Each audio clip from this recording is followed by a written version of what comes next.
self-injurious behaviors, as for a variety of reasons. It has a lot of different functions. Okay, so I'm just going to move on for the sake of time, is that a lot of them do present, difficulty with functional communication skills. Sometimes they use problem behaviors or self-injurious behaviors to serve different functions. Okay, for the study itself that I'm going to be doing, and I'm going to move on to, I'm actually going to skip some of these other slides and just move on to the actual case study itself, but you have the slides, so you have some of the information here. I just ended up breaking down, okay, what's the research, of PACS in terms of decreasing problem behaviors. What about speech-generated devices, and then just, general different AAC. But again, I'm skipping those. So how many of you guys are familiar with functional communication training? That way I know how. Okay, just a few of you guys. Okay, in essence, in the most generic terms, functional communication training is you're teaching an appropriate replacement behavior that serves the same, communicative function as the problem behavior. Okay, so how do you determine what the function of that problem behavior is? What would be a strategy of determining that function? What would you do? What would be the first step? I can't hear you. Function assessment. Yeah, functional behavioral assessment, right? So that's initially what I ended up doing. I had a student that I worked with. He was 18, adolescent, 14 years old, and he had, very little functional communication skills. He, didn't speak. He occasionally, used two manual signs, but they were very inconsistent. And actually, whenever I was in the classroom, this wasn't my own classroom. I had actually gone to assist this teacher who, had this student she was having difficulty with. Well, anyway, she said that, he was able to use, some manual signs, but whenever I was there observing, he really didn't have a functional manual sign. He could, imitate, but he wasn't using it independently and, spontaneously. So really the way he communicated was he would take people and, just lead people to the item that he wanted, or he would just grab it. So really the purpose of this case study was to find a way to, replace that self-injurious behavior that he was engaging in. And actually, with this one student, with this, so with this, with this one student, he had a lot of self-injurious behaviors. Like he was, he would slap himself continuously, and the reason he was slapping himself, and there were different functions. So one of the, skip this, I'll talk about some of this stuff. Necessarily going to go into a lot of detail, but I ended up doing a functional behavioral assessment. Okay, so then after that, I ended up collecting a lot of information, and it appeared that he was using the slapping to gain access to binding items.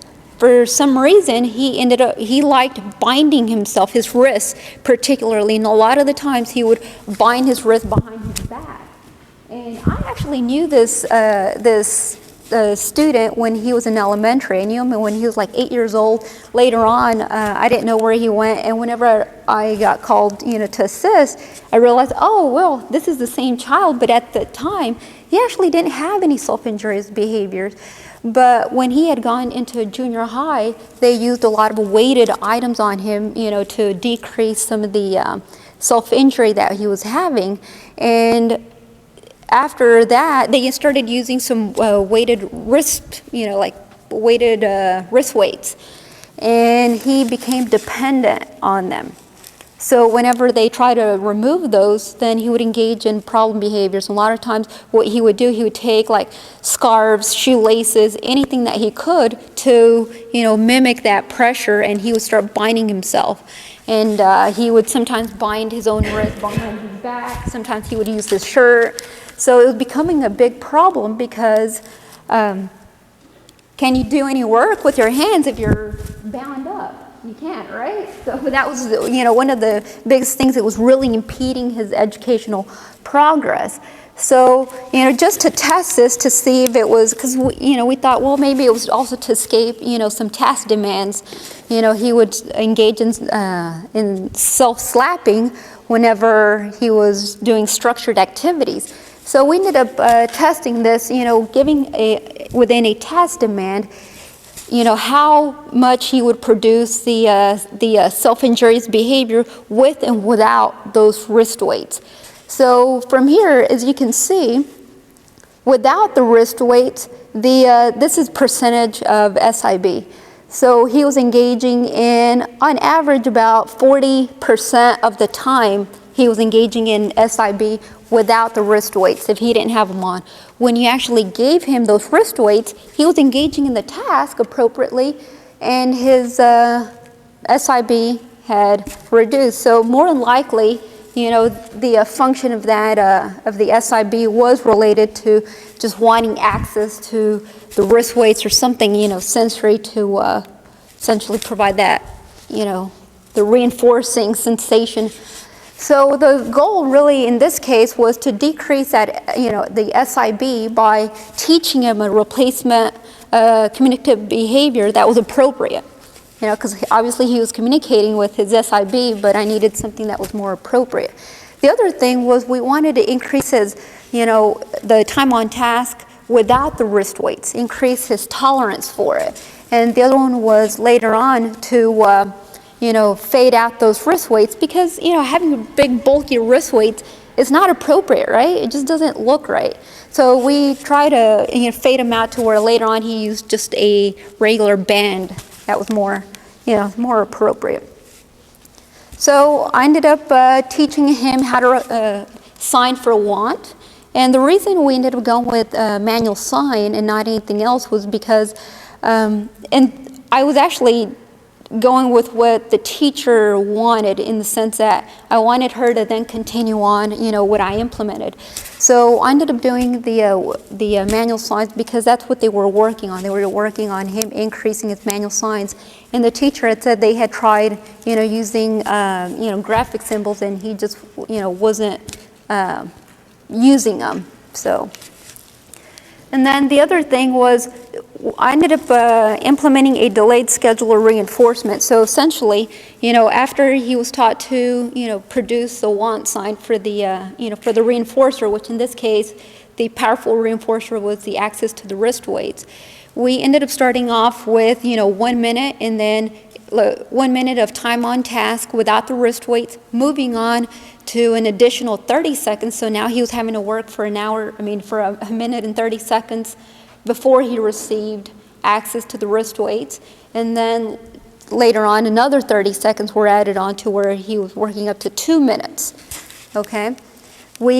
As much as we could, we tried to ignore the problem behavior, and because in cases where the student is engaging in a lot of self-injurious behaviors, sometimes he would, cause some nosebleeds.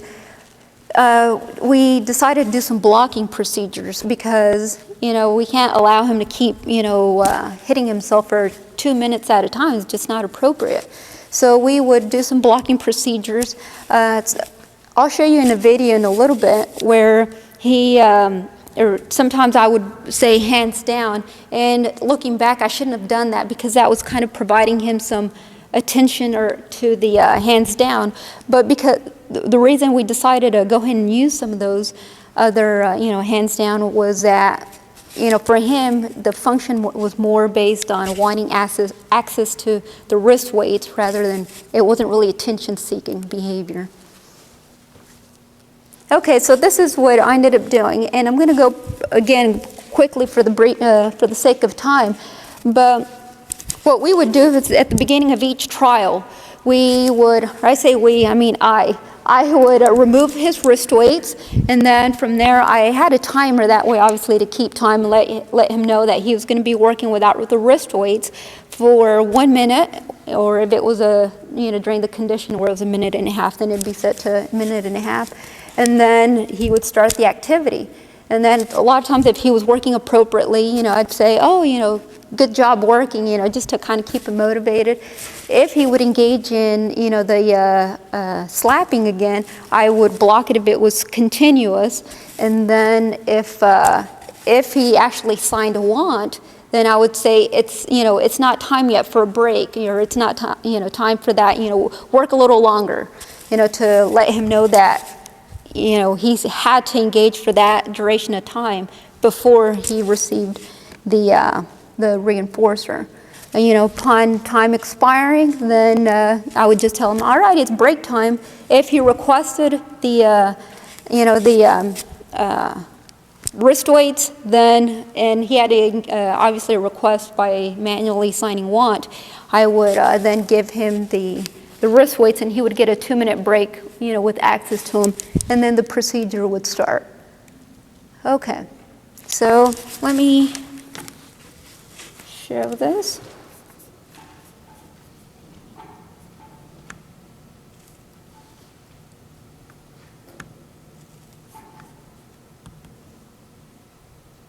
And I think I'm only going to show 2 videos. I'm going to show the baseline and then one of the last sessions. Okay.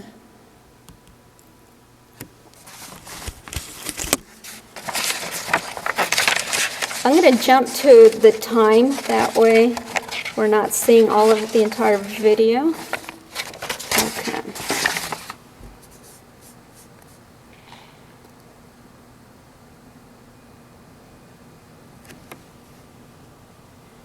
So I'm removing his wrist weights, and he already knows that pretty soon they're going to be gone. So you start seeing the SIB, and that's just me showing them the timer.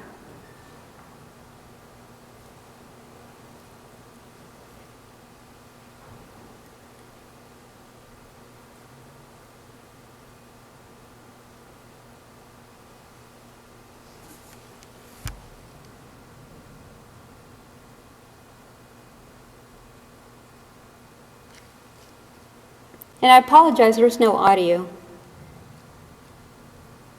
So a lot of times I would say, let's continue working, or I'd say something about, him engaging in the actual task.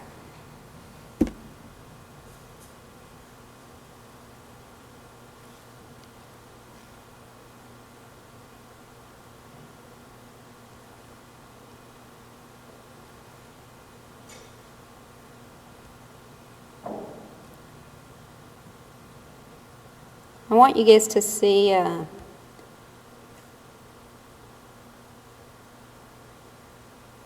okay, so then I started trying to get him to start using his manual sign.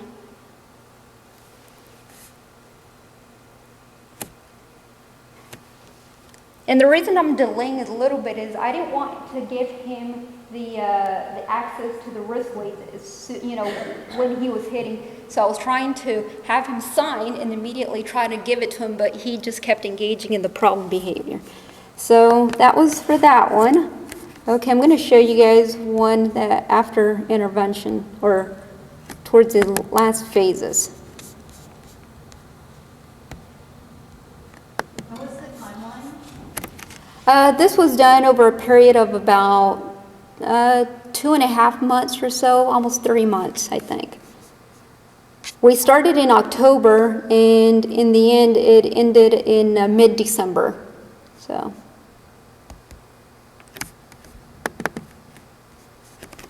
Let's see.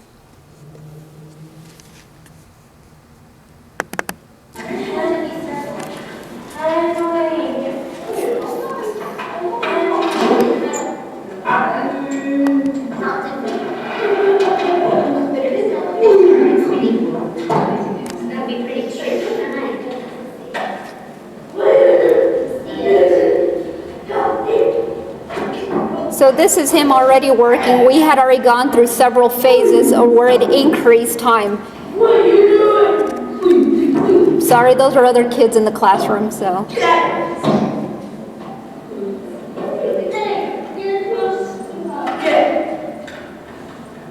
So at that point, I mean, he's already tolerating working without having the wrist weights.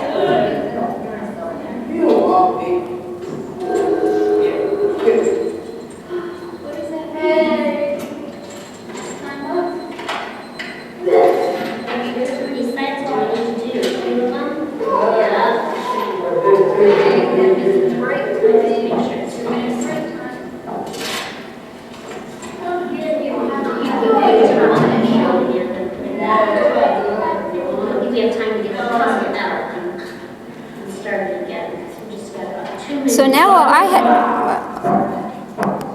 at that point, I had already faded the wrist weights, and now he was using an actual band. But after I left, after talking to the teacher and stuff, the problem behaviors had, decreased quite a bit, but they ended up reoccurring later on. So even though it was, the results were promising, it was really a short-term, accomplishment, unfortunately.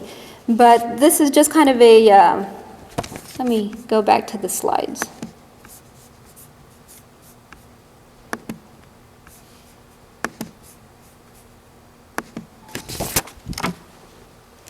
Okay, so as you can see here, we started off with, and this is a percentage of SIB during baseline. He was about half the time, every trial or every session, about half the time he was engaging in the slapping. And then we ended up doing some training of the manual sign, and then in phase B, which is a 1 minute, what I also ended up doing that I didn't mention was the wrist weights that he was using. They had removable weights, and in order for him to transition, in every phase I would remove more and more of the wrist weights to then, in the last or second to last phase, he was only wearing the actual wrist weights without the weights. And then later on, I transitioned him to the actual band itself.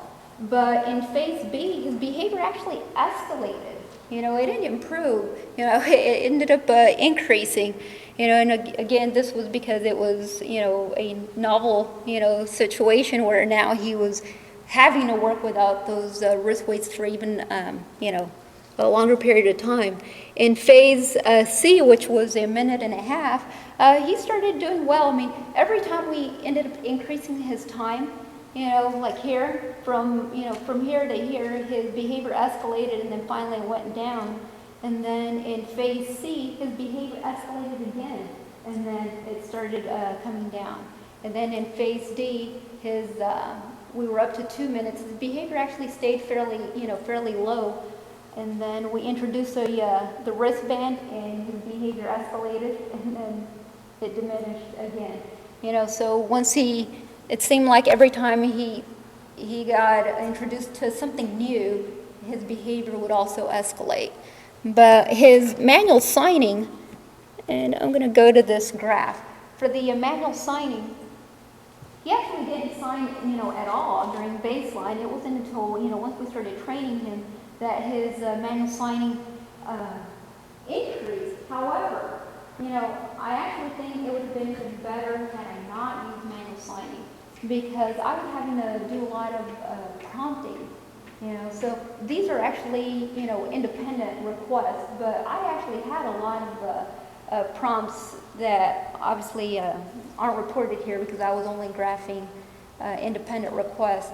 But I think it would have been better to use either graphic symbols, maybe like a Big Mac, button or something, to to serve as the replacement behavior.